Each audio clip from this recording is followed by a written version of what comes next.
예, 안녕하세요. 오랜만에 정신현상학 강독 61번째 시간. 준비는 이제 계속 해왔는데 방송할 만한 게 좀 그런 여유가 좀 안 돼서 오늘이야 좀 이렇게 좀 여건이 마련돼서 이렇게 하게 됐습니다. 오늘은 좀 분량이 그냥 이성장의 그 한 절을 완전히 그냥 이 부분 발췌를 해서 끝내버리는 그런 식으로 해보려고 합니다. 그래서 그 이성장의 그 부분이 이제 마음의 법칙과 자기 망상의 관계입니다. 해보겠습니다. 헤겔이 마음의 법칙이라고 명명한 것은 자기 자신을 필연적인 것으로 아는 형태로서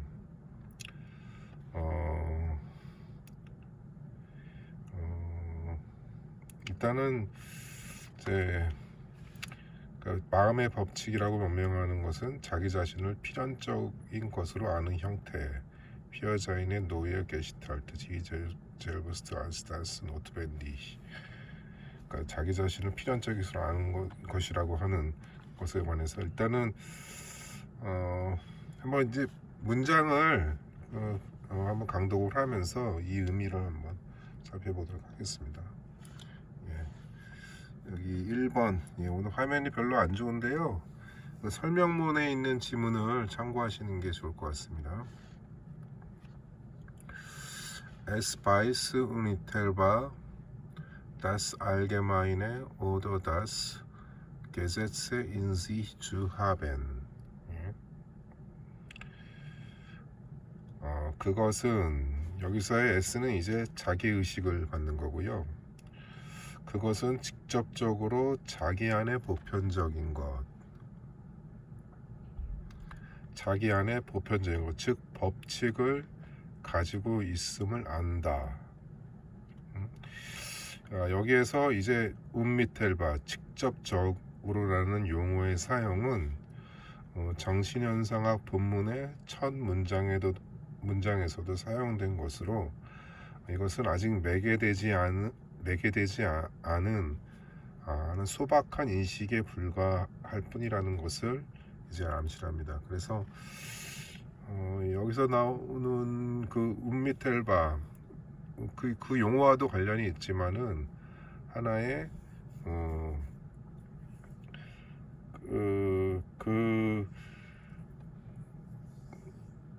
하나의 소박한 인식이라고 하는 것을 보여주는 것과 관련해서도 헤겔 그 정신현상학 감각적 확실성 의식장의 첫 문장을 한번 여기서 한번 또 소개해 보도록 하겠습니다.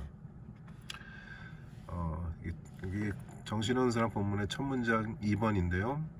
Das bisschen Velos zuerst oder unmittelbar unser Gegenstand ist, kann kein anderer sein als dasjenige, welcher selbst unmittelbar Wissen der unmittelbar oder Seienden ist.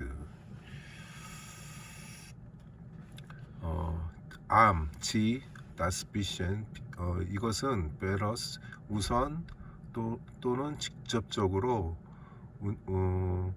우리의 대상인 것으로서 다른 어떤 것이 아니라 바로 다스엔이고 그러한 것 자기 스스로 직접적인 인식, 직접적인 암 또는 직접적인 것에 대한 암 또는 존재하는 것이다. 그러니까 직접적으로 뭔가를 이제 안다라는 것은 그것을 아직 그냥 하나의 존재 감각으로 그런 것이 있다는 것만으로 이렇게 어렴풋이 이렇게 안다고 하는 것이죠. 그런 것이 앞서의 방송에서 낭만주의와 칸트의 계몽 철학의 접점을 언급한 것에 이어서 제가 이제 그런 것을 이제 언급을 했었는데요. 이어서 이 절에서 더욱 상세하게 계몽 철학을 이제 비판하려는 헤겔의 의도를 보여줍니다. 자기의 마음을 보편적 법칙으로 여기는 의식은 우선 현실과 충돌하는데, 왜냐하면 현실은 이미 주어진 질서로서 이 마음의 법칙과 다르게 나타나기 때문이며, 이런 이유로 의식은 현실을 억압적이고 부당한 것으로 경험합니다. 하지만 이것은 의식의 망각인데, 왜냐하면 현실은 이미 자기의식의 운동에 의해 만들어진 것, 곧 그 기원은 바로 의식에 있었기 때문입니다. 이 기원을 아는 것, 개별성과 필연적인 것의 통일을 알기 위해서 헤겔은 매개적 운동과 훈육을 언급합니다. 훈육, 독일어로 이제 주트라고 합니다. 훈육되지 않은 본질은 사회적 검증을 거치지 않은 순수한 주관성, 미성숙한 보편성이라는 것입니다.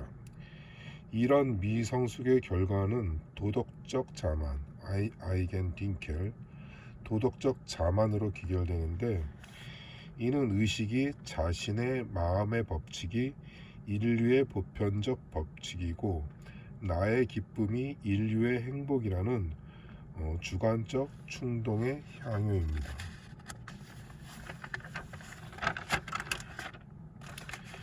이러한 극단적 형태의 주관적 도덕성은 현실의 법에 대해 이중의 태도를 보인다고 헤겔은 서술합니다. 3번 발췌 문장 강독해 보겠습니다.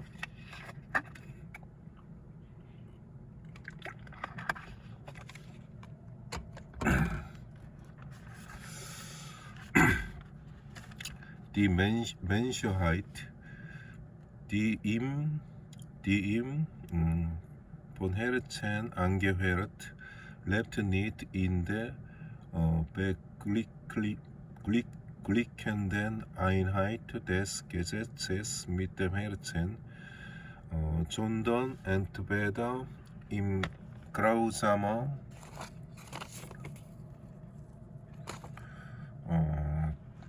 Trennung und Leben oder wenigstens in der Entbehrung des Genusses seines Selbst bei der Befolgung des Gesetzes und in dem Mangel des Bewusstseins der eigenen Vortrefflichkeit bei der Überschreitung desselben. 이렇게 보겠습니다.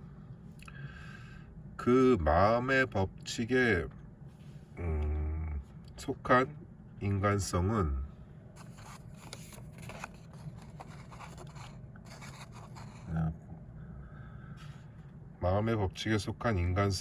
법칙과 마음의 행복한 통일 속에 살지 않고 in den beglückenden Einheit des Gesetzes mit dem Herzen, 그러니까 법률과 마음의 행복한 통일 속에 살지 않고 오히려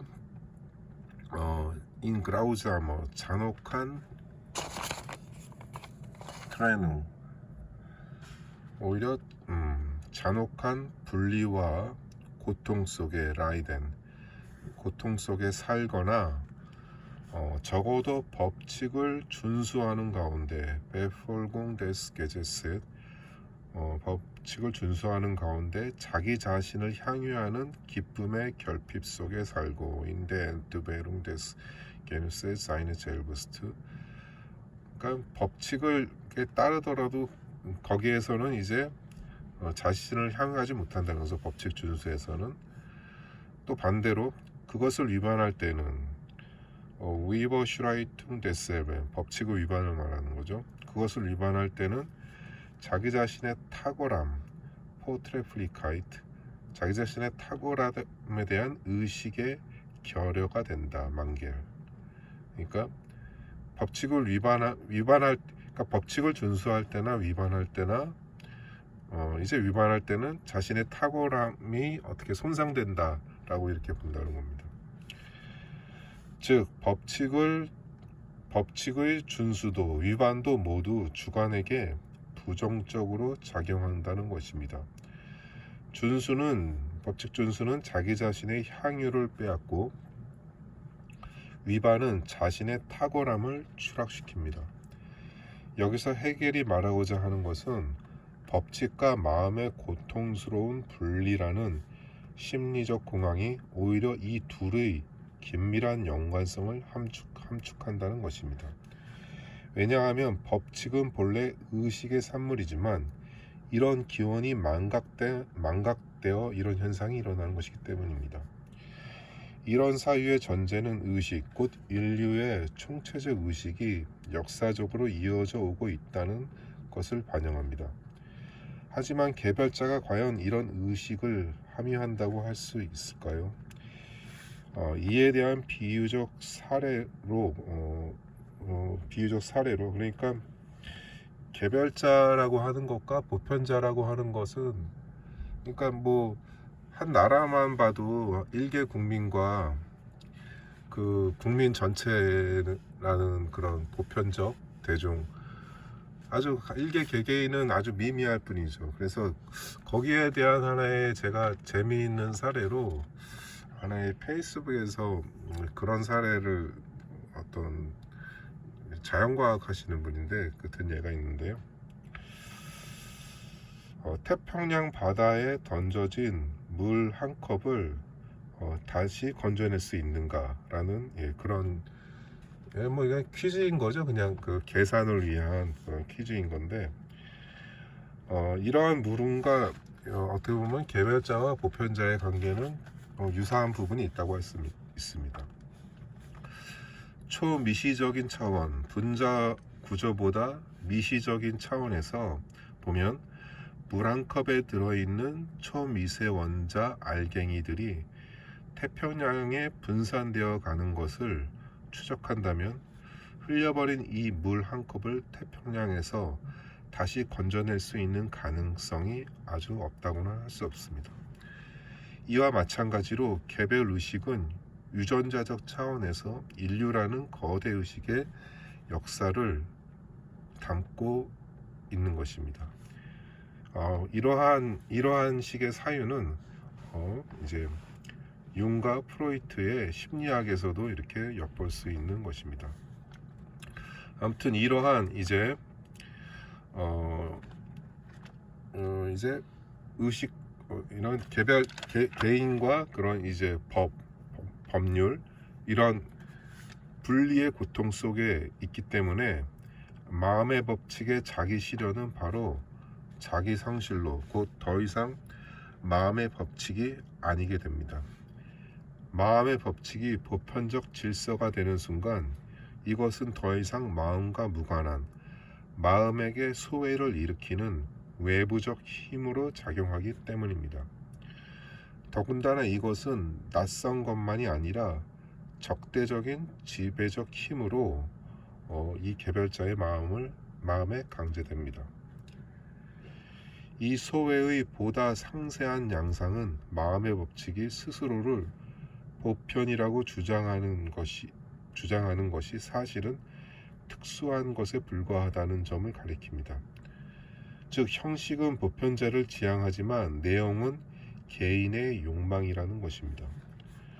따라서 개인마다 자신의 특수성을 주장하게 됨에 따라 아네르쿵 인정의 관계가 그들 사이에 성립된다는 것입니다. 따라서 개인에게 처음에는 단지 경직된 법칙만이 자신에게 적대적이라고 여겨졌었는데 이제 타인들의 마음도 자신에게 적대적이라고 느끼게 됩니다. 관련된 문장 여기서 4번입니다. Jetzt die Herzen der Menschen selbst seinen vortrefflichen Absichten entgegen und zu verabscheuen. 이제는 인간들의 여기서의 벤시에는 이제 타인들을 가리킵니다. 이제는 인간들의 마음 자체가 자신의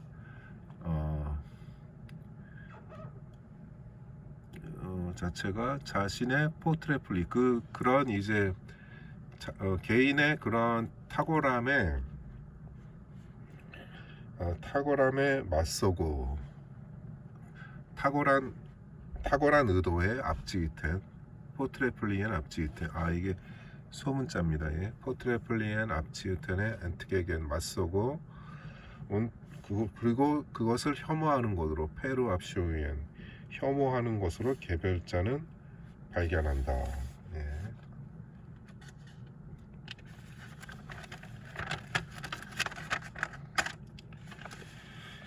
개별자의 이런 자각은 타자들이 이제 하나의 법칙뿐만이 아니고 다른 사람들의 마음의 법칙도 자기에게는 이제 적대적이라고 이렇게 느껴지기 때문에 이제 이러한 개별자 이런 자각은 타자들이 이제 그들이 타락했으므로 이제 자기에게 적대적이라는 이런 이제 광기로 이제 이어진다고 합니다.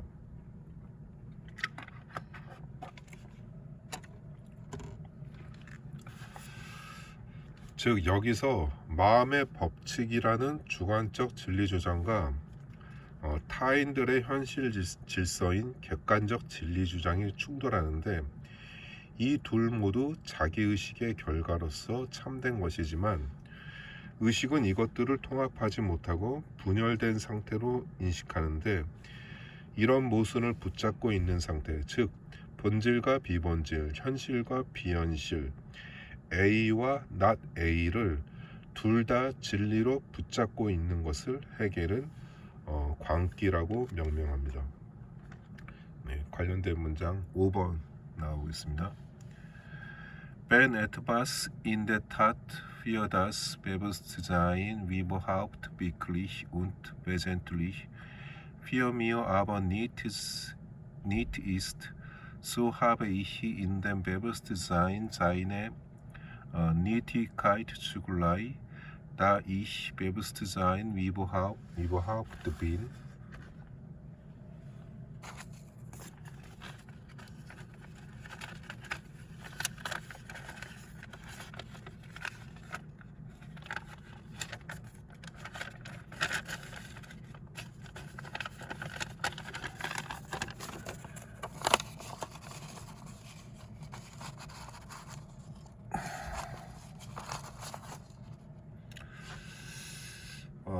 Das Bewusstsein seine Wirklichkeit und indem sie beide fixiert sind, ist dies eine Einheit, während der Wahnsinn im Allgemeinen ist.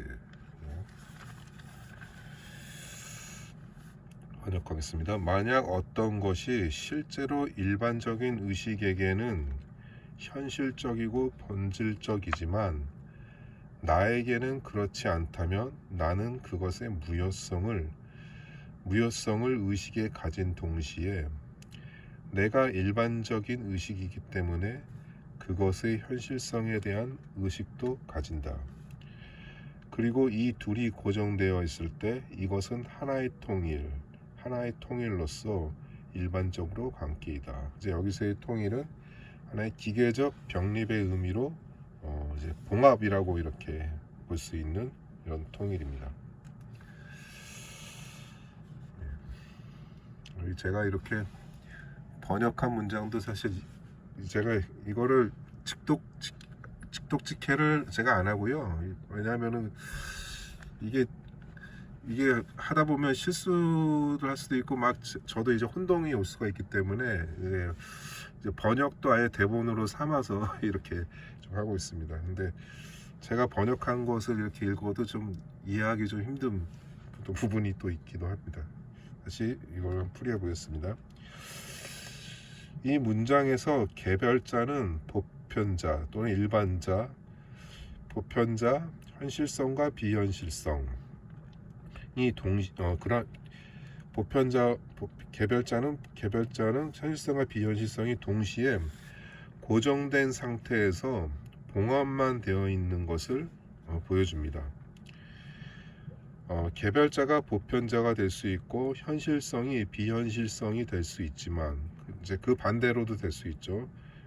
이제 보편자가 개별자가 되고 비현실성이 현실성이 될 수 있지만 그 과정을 설명할 수 있는 필연적 연결의 논리가 없이 단지 그렇게 존재하기만 한다는 것입니다.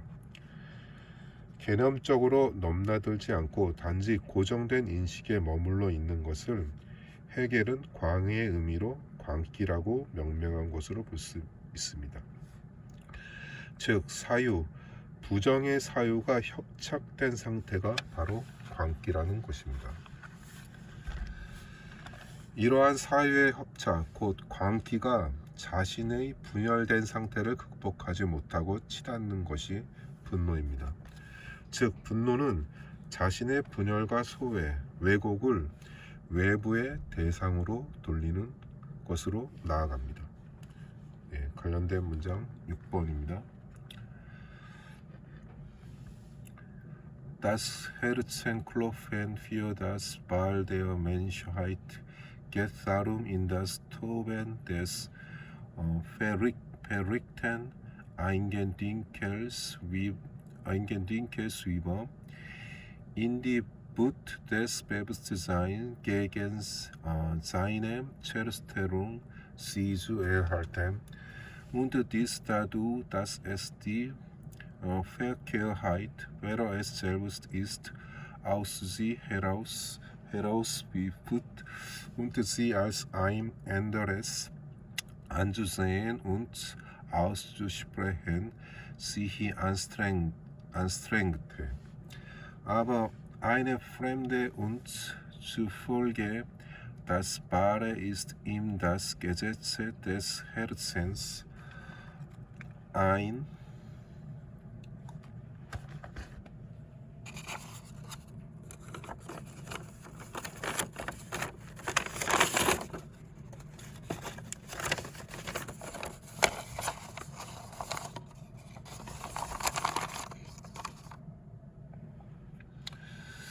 bloß gemeint ist, dass nicht wie die bestehenden Ordnung den Tag ausgehalten hat, wie es sie diesem zeigt, zugrund geht.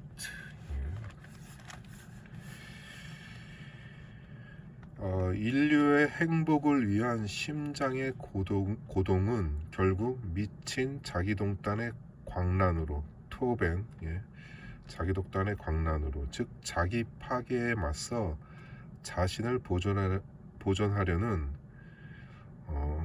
의식의 분노로 넘어가고, 이것은 자기 자신인 왜곡, 전도를 자기 바깥으로 내던지며 아우스지 헤라우스 비프트 자기 바깥으로 내던지며 그것을 타자로 간주하고, 왜곡된 것을 자기 바깥으로 던져서 그것을 타자로 간주하고 그렇게 말하려고 애씀으로써 그렇게 한다.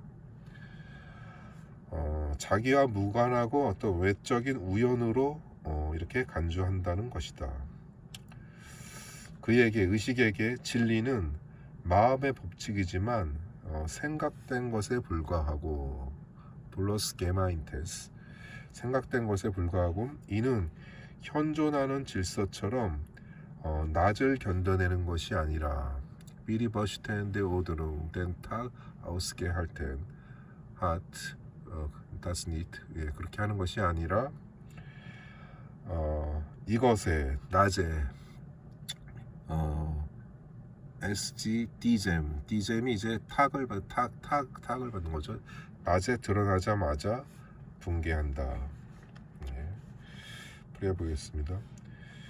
분열된 의식이 스스로를 극복하지 못하고 분노로 오염될 때, 분노는 무작위적인 출구를 찾게 된다는 것을 보여줍니다.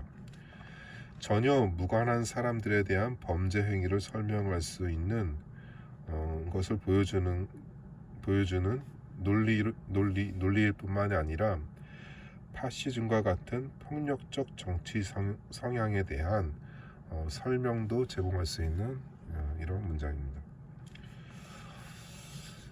네.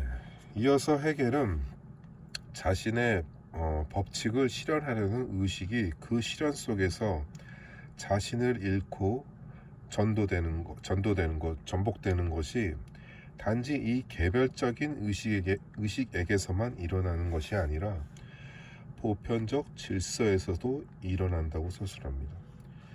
비록 현존하는 법률은 특정한 개인에 맞서서 방어되지만 또한 개인들 또한 저항감과 아울러 의존감을 법률에 대해 가지고 있지만 이 질서 또한 왜곡된 주관성들의 집합, 결과물이기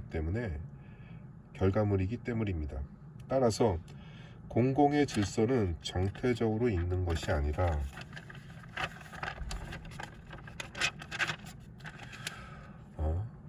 분열과 갈등에 놓여 있는 것입니다. 그래서 이제 마지막 인용 문장입니다. Das allgemeine, die vorhanden ist daher nur ein allgemeiner Widerstand und Bekämpfung aller gegeneinander, worin jeder seine eigene Einheit geltend macht, aber zugleich nicht dazu kommt, weil sie denselben Widerstand erfährt und durch die anderen gegenseitige aufgelöst wird. Was öffentliche Ordnung scheint, ist also die allgemeine Befähigung in den Ansireichtes, was er kann.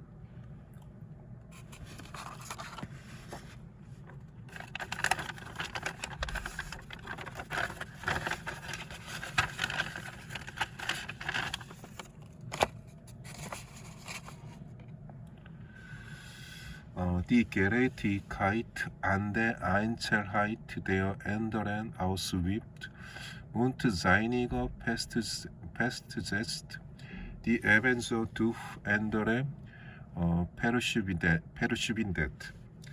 Sie ist der Weltgelauf, der Schein eines bleibenden Ganges, der nur eine Gemeinde und dessen Inhalt vielmehr das besinnnlose Spiel der Festsetzung der Einzelheiten und ihre Auflösung ist. 긴 문장입니다. 네, 해석해 보겠습니다. 실제로 있는 보편적인 것은 단지 모든 사람이 서로 맞서 싸우는 보편적인 저항과 투쟁일 뿐이며, 이것은 이제 홉스의 이제 만인에 대한 만인의 투쟁, 이제 라틴어로는 벨룸 옴니움 임 옴네스, 그것을 이제 유명한 그 명제죠. 그 홉스의 것을 그대로 따온 것이라고 이렇게 볼 수 있습니다. 그러한 보편적인 저항과 투쟁 그 속에서 각자는 자신의 개별성을 관철하려 하지만 동시에 그것을 실현하지도 못하는데, 왜냐하면 동일한 저항을 겪고 서로에게 무너지기 때문이다.